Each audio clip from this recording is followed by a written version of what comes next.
నమస్తే welcome to four sights TV.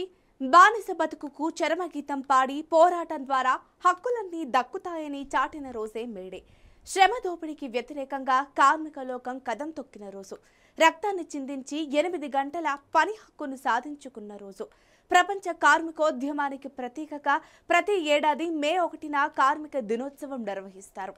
ప్రపంచ కార్మికులారా ఏకం కండి, పోరాడితే పోయేదేమీ లేదు, బానిస సంఖ్యలు తప్ప అన్న నినాదాలు ప్రపంచ కార్మిక గతినే మార్చేశాయి. చికాగో కార్మికుల పోరాట స్ఫూర్తి ప్రపంచ కార్మికుల్లో ఉద్యమ వేడిని రగిల్చింది. అమెరికాలో కార్మికులు చిందించిన రక్తమే ఎర్ర జెండాగా అవతరించింది. 1886లో మేడే ప్రారంభమయ్యింది. దీనిపై మరింత సమాచారం మీకోసం.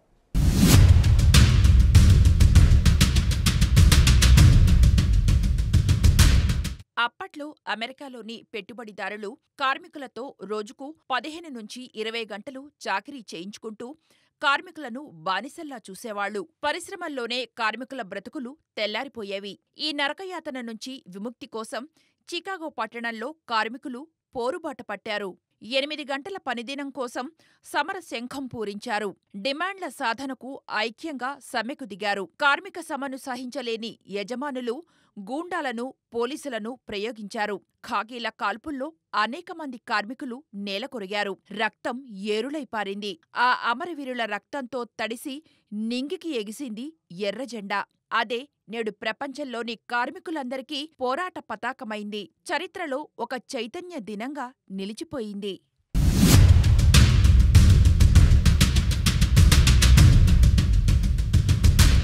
కార్మికోద్యమ ఘర్షణల్లో ఒక కానిస్టేబుల్ మరణించాడు. దీన్ని సాకుగా తీసుకొని 4 కార్మిక నేతల్ని ఉరితీశారు. ఇది ప్రపంచ కార్మికులకు ఆగ్రహం తెప్పించింది. పోరాటాలు ఉధృతమయ్యాయి. ప్రభుత్వాలు దిగివచ్చాయి. పనివేళలను కుదిస్తూ అమెరికా చట్టాన్ని తీసుకువచ్చింది. తరువాత మరికొన్ని దేశాలు అదే బాట పట్టాయి.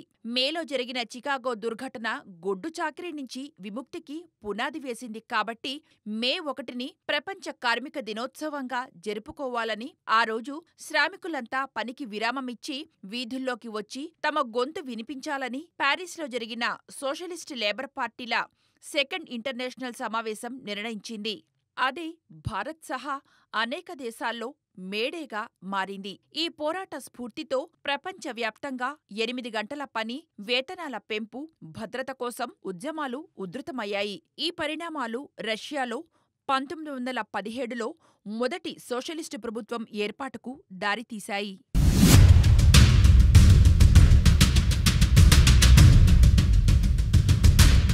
వాస్తవానికి చికాగో కంటే ముందే కోల్కతాలో కార్మికులు నిర్ణీత పనిగంటల కోసం హౌరా రైల్వే స్టేషన్లో 1862లో సమ్మె చేశారు.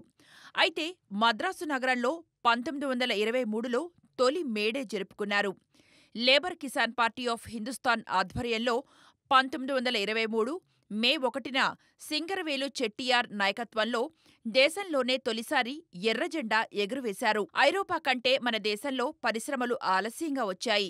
దీనివల్ల మన దేశంలో కార్మికోద్యమాలు ఆలస్యమయ్యాయి. 1991లో సోవియట్ యూనియన్ కుప్పకూలిపోవడంతో కార్మికోద్యమానికి కష్టకాలం మొదలైంది.